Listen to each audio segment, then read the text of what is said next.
What is going on, guys? It is Wrestlelamia here, back with some more news. Join us now as we look at the wildest news stories and rumors you need to know, including the first inductee of the Hall of Fame 2021 revealed, Rikishi died for 3 minutes, John Cena rumors, another WWE wrestler headed to AEW, and much more. Be sure to subscribe and hit that notification bell for daily wrestling videos, and follow us on Facebook for exclusive lists.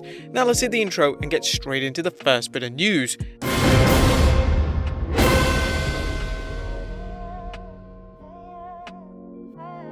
Now, our first story looks at, was Drew McIntyre versus John Cena planned for last year's SummerSlam? 2020 threw many wrestling plans out the window, and now there's a rumor going around that one such plan involved WWE Champion Drew McIntyre taking on John Cena at last year's SummerSlam, with the script having Drew going over Cena. This could have been a huge match, but as fans know, the WWE gave us Drew versus Randy Orton instead. So were there plans before the pandemic? Well, Ringside News' Steve Carrier recently reported on this, tweeting, "Sorry to start the day like this. There is a rumor going around that the WWE nixed Drew McIntyre versus John Cena at SummerSlam in Boston last year.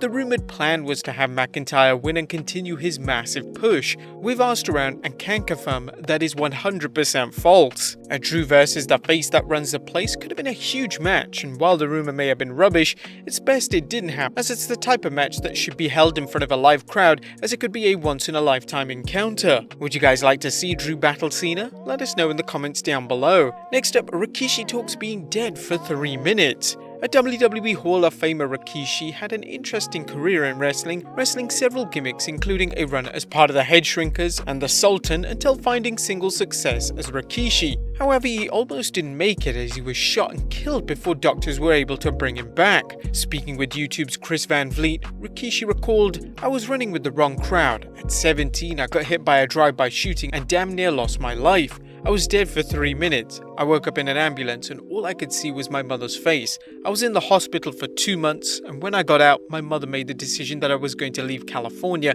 and she was sending me to her brothers, Alpha and Sika. I was 18 by then and away I went. I fell into the industry. I'm happy she did what she did, because who's to say me getting back out after getting shot? I could have been running with the same crowd again. That's how it all started. The rest is history." Now, Rikishi is currently training rapper Bout for future appearances in the ring, but what do you think of his incredible story? Now, I've not done any research on it, but do you think that explains his scar that's seen on his stomach?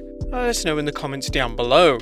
Next up, Tony Khan promises answers for the dud finish at AEW Revolution. The wrestling world continues to laugh at the flop finish at Revolution's exploding barbed wire deathmatch, where the explosion was just literally a few sparklers and smoke. And now AEW President Tony Khan is letting fans know that AEW will address the situation on Dynamite. Khan appeared on Impact Wrestling with Tony Schiavone and commented, "We learned that Kenny Omega might be the best wrestler in the world, but he's also terrible at building exploding rings. We'll find out what he did and what happened out there in the end tomorrow night live on Dynamite." It's clear that AEW is planning on Jon Moxley teaming up with Eddie Kingston, as he shielded Moxley from the explosion. As Khan went on to say, Eddie Kingston might be a great friend after all. Jon Moxley might not have won the title back, but he did win a friend back. The exploding ring ended up not being enough to seriously harm either man, but that doesn't take away from what Eddie Kingston did. AEW better have a solid explanation for the dud of a finish, or it's gonna look even worse. To be honest, they should just move on from it. Next up, the Thunderdome traveling to a new location. The Thunderdome has been a success, with the WWE making the best of its current inability to hold live events with fans present and getting out of the Performance Center. However, the WWE's current deal at Tropicana Field is set to end on 9th April when the Tampa Bay Rays begin the 2021 baseball season. So what's next for the Thunderdome? Well, according to Ringside News, they already have a new venue. We were explicitly told that unless something changes, it's the Yuengling Center. According to the site, the Yuengling Center sits on the campus of the University of South Florida in Tampa and was formerly known as the USF Sundome, which was actually where the 1995 Royal Rumble was held. Currently, there's no word on how long WWE plans to stay there. Next up, a big bout planned for Fastlane.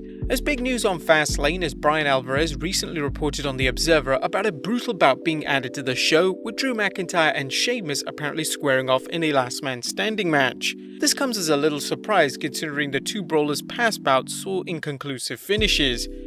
A Fastlane will be here in just 10 days, and it should give fans an idea of whether or not Drew and Sheamus' feud will continue into Wrestlemania. Next up, WWE announces the 2021 Hall of Fame. Now, fans have been wondering when the WWE would honor its 2020 Hall of Fame class after the ceremony was cancelled due to the pandemic. Now the WWE has announced breaking news from Kayla Braxton on the bump. The WWE Hall of Fame will be streaming on Peacock Television on Tuesday, April 6th, which will include the 2020 class as well as the 2021 class. And this year's Hall of Fame induction should be a busy night with 2 years worth of inductions. But the first 2021 inductee has been announced. As WWE's Twitter account posted news of the first inductee. Breaking news, the first inductee in the Hall of Fame class of 2021 will be Molly Holly. In a beautiful, emotional moment on the bump, Shane Helms delivered the Hall of Fame announcement to the former WWE Women's Champion. A congratulations to Molly Holly, aka Nora Greenwald, on this big achievement. Who else do you think will enter the Hall of Fame this year? I would love to say The Undertaker, and he should be headlining a Hall of Fame, but maybe it's best for when the crowd comes back. Next up is Chad Gable headed to AEW. Could current SmackDown superstar Chad Gable be on his way to AEW? Well, that's the wild rumor going around right now after a recent Twitter conversation that began with Otis tweeting, "Happy birthday to the Alpha Academy's own and founder, my coach, my mentor, the Lord Chad Gable." Now, things got interesting when AEW star Dax Harwood tweeted the following to Gable. "Wait, what's all this number one talk? I know you're not allowed to respond to me publicly for about 2 more months. Come on, man, he's your number one. Is Gable's WWE contract about to expire, and if it does, would he head to AEW? This isn't the first time Gable's name has come up as a good fit for AEW, but with recent WWE signings such as The Big Show and Christian, at what point will AEW become WWE Light?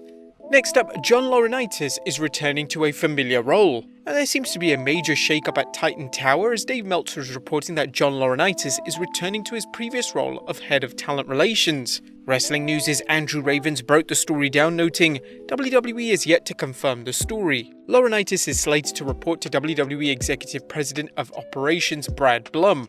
Per the report, the Talent Relations Department is being split into Talent Management and Talent Branding. The Talent Branding side is believed to be the talent agency looking to book WWE talent for appearances, television commercials, movies, and other third-party engagements. It was added that Laurinaitis' new role will be General Manager, Talent, which he starts immediately. Laurinaitis last held a position in 2012 and has been working since as a producer.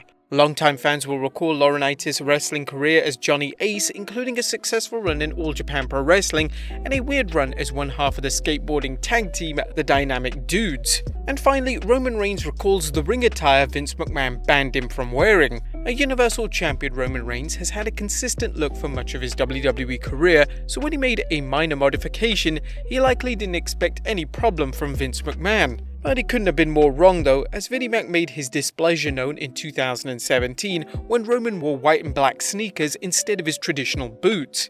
Reigns told Complex's Joe LaPuma what happened, saying, "I had to kind of put in ankle braces and make it work for me for the performance, but man, they felt good, they felt lighter, the sole was a bit more cushiony. Those night boots are nice too that I wear, but man, the white soles, I think that's a classic look. I don't think it's ever going out of style." Well, fans and wrestlers will never know what will trigger Mr. McMahon's berserk button, and this is definitely one of the strangest. But there you have it folks, the wildest wrestling news stories and rumors you need to know. Be sure to leave your comments down below, and I'll see you next time with some more wrestling content.